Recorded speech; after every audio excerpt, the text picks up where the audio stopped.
अस्सलाम वालेकुम क्लास। आज का जो हमारा टॉपिक है वो है बीसीएस थ्योरी का ही। ये हमारे पास सेकंड पार्ट है जिसका नाम है कूपर पेयर। ठीक है, फर्स्ट पार्ट में आप लोगों ने इलेक्ट्रॉन की इंट्रैक्शन देखी थी और इलेक्ट्रॉन की इंट्रैक्शन की वजह से जो आपकी लेटेस्ट में डिफॉर्मेशन हो रही थी आपने उसको देखा था। ठीक है, आज हम देखेंगे कि कूपर पेयर क्या होता है। अच्छा, अगर मैं थोड़ा सा ड्रॉ करूँ और आपको समझाने की कोशिश करूँ कि उस दिन जो हमने रेड कलर चूज़ करा, ये लेट्स सपोज ये एक पॉइंट है, लेटेस्ट का पॉजिटिव चार्ज है और ये दूसरा पॉइंट है। ठीक है, इसी तरह यहाँ पे आपके पास पॉजिटिव चार्जेस जो हैं वो पड़े हुए हैं। चलिए ओके, अब एक इलेक्ट्रॉन है जो मूव करता है, यहाँ पे आ जाता है और क्या हुआ था कि आपके पास आपकी जो ये इलेक्ट्रॉन्स थे इसकी तरफ क्या कर गए थे, अट्रैक्ट कर गए थे। पॉजिटिव चार्जेस इलेक्ट्रॉन की तरफ अट्रैक्ट कर गए थे और क्या हो गया था, लेटेस्ट की डिफॉर्मेशन हो गई। ठीक है, इसी तरह अब आपके पास, क्योंकि आपके पास पूरी लेटेस्ट है डिफॉर्मेशन पॉजिटिव चार्जेस की, यहाँ पे भी प्रोटॉन्स मौजूद हो सकते हैं।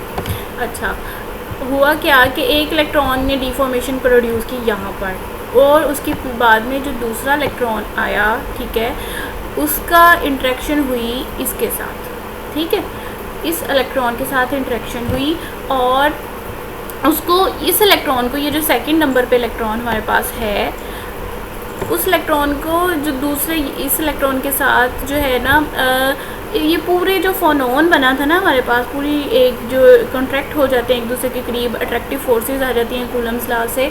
ठीक है, उसका जो है ना ये पूरी वही फोनोन नज़र आता है दूसरे इलेक्ट्रॉन को। ये एक इलेक्ट्रॉन नहीं नज़र आता बल्कि एक फोनोन होता है और उसमें से जो वीक फोर्सेस इन दोनों की बॉन्ड प्रोड्यूस होता है। ठीक है, वीक बॉन्ड प्रोड्यूस होता है, उसको आप बोल देते हो कि ये क्या है, कूपर पेयर है। ठीक है, एक इलेक्ट्रॉन का दूसरे इलेक्ट्रॉन के साथ पेयर को आपने क्या कहना है कि ये है हमारे पास कूपर पेयर। ठीक है, इसकी समझ आ गई आपको? तो अच्छा, कूपर पेयर तो आपको समझ आ गया कि वो क्या होता है और मैं किसकी बात करी। मैंने थोड़ा सा ड्रॉ भी करने की कोशिश की है। फ्रॉम द यहाँ पे बताया हुआ है कि अर्लियर डिस्कशन में there is no sharp boundary exist between the normal and the super conducting state. Okay, अब एक नॉर्मल स्टेट और सुपर कंडक्टिंग स्टेट में क्या फ़र्क होता है? आप लोगों ने जब सुपर कंडक्टिंग वाला टॉपिक पढ़ा था, ठीक है, उसमें आप लोगों ने, मैं एक ग्राफ सा बना लेती हूँ।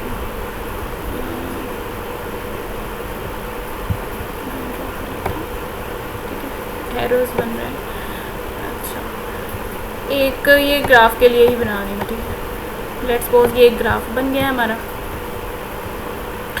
और ये था एक कुछ इस तरह से, ये मरकरी के लिए था। और वैसे आम तौर पर हमारे पास जो ग्राफ बनता है आपकी बाकी मेटल्स के लिए जो कि सुपर कंडक्टिंग स्टेट में होती हैं, उसका ग्राफ कुछ इस तरह से बनता है। ऐसा है ना, सब के लिए ये एक कर्व्ड शेप बनती है, जो कि कर्व बन नहीं रही है, कर्व शेप होती है, ड्रॉ करने में प्रॉब्लम हो रही है। अच्छा, उसमें और नॉर्मल स्टेट में फ़र्क होता है। ठीक है, आपने देखा था कि आपके पास सुपर कंडक्टिंग स्टेट जो है वो लो टेम्परेचर पे ही एग्जिस्ट करती है। ठीक है, हाई टेम्परेचर पे रिसेंट डिस्कवरीज हो रही हैं एक क्रिटिकल टेम्परेचर के बाद। ठीक है, जब आपकी रेजिस्टिविटी और क्रिटिकल टेम्परेचर की एक लिमिट क्रॉस कर जाता है तो दोबारा से मटेरियल जो है वो नॉर्मल स्टेट में आ जाता है। तो वो कह रहे हैं there is a very small gap exist. ठीक हो गया?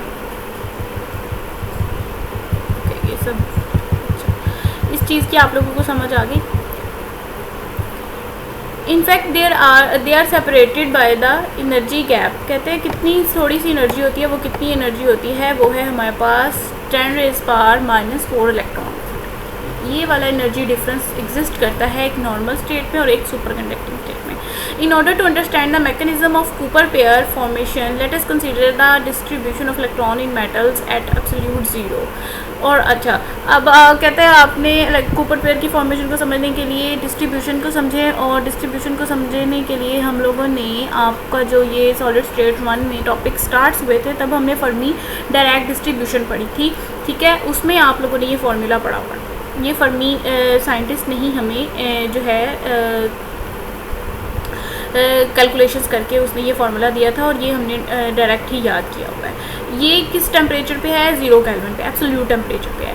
All the quantum state below the Fermi level EF are completely filled. ठीक है, अब हम इस चीज़ को देखते हैं कि जो है आपकी स्टेट्स जो हैं, इलेक्ट्रॉन्स जो हैं below this temperature Fermi level जब आता है उससे नीचे वाले सारे इलेक्ट्रॉन्स जो है ना लेवल पे कम्प्लीटली फिल्ड होते हैं। जैसे आपके पास एक वैलेंस शेल होता है और एक इंडक्शन शेल होता है, ठीक है, और उससे नीचे वाले जो भी इलेक्ट्रॉन्स होते हैं वो होते हैं हमारे पास कम्प्लीटली फिल्ड होते हैं, वो शेल्स जो होते हैं। अब फर्मी लेवल जो है वो कम्प्लीटली फिल्ड है and all the quantum state above EF are completely empty. जो बाकी स्टेट्स होंगी वो क्या होंगी? बिल्कुल एम्प्टी होंगी, उसमें कोई भी इलेक्ट्रॉन जो है वो नहीं पाया जाता। और इसी तरह momentum distribution at absolute zero in the K space. K space के बारे में भी आपने पढ़ा था कि अगर आप यहाँ पे के लिए वैल्यूज़ लगा दो तो आपकी वो क्या बन जाती है? के स्पेस बन जाती है। अब हम इसके ग्राफ्स देख लेते हैं।